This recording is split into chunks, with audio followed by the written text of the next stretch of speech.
Assalomu alaykum aziz do'stlar. Bugun 15-iyun. Biz 15-iyunda yana bitta terim qildik. O'zi aslida bizlar har 2 kun bir kun tashlab 2 kun. Asosan 2 kun tashlab 3-kun terim qilyapmiz. Ochiq dala maydonimizdan bizga ochiq dala maydon, 10 sotixlik maydonimizdan hali ham terim bo'lyapti. Mana shunday qulupnaylarimiz o'ta go'zal holatda, chiroyli. Shakllari ham juda chiroyli.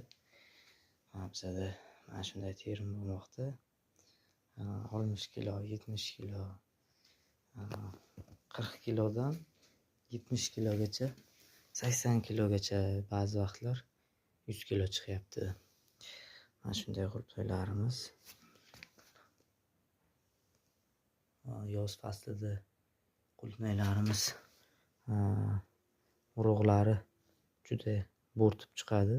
Bo'rtib tezroq pishgani issiqlik sababli, tezroq pishgani sababli qulupnaylarimizda urug'lari bo'rtma bo'lib chiqadi. Lekin sifati hali ham yaxshi.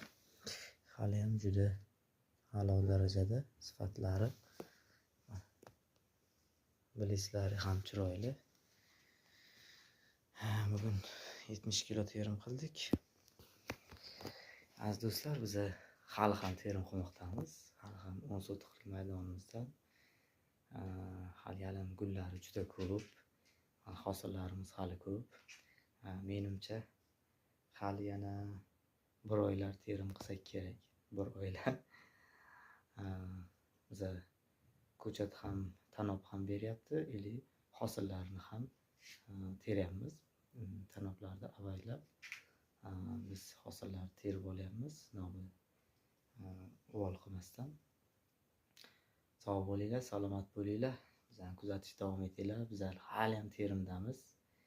Ancha vaqtdan beri video qilmagandim. Bu yerga yana video qilib boraman. Sog' bo'linglar, salomat bo'linglar.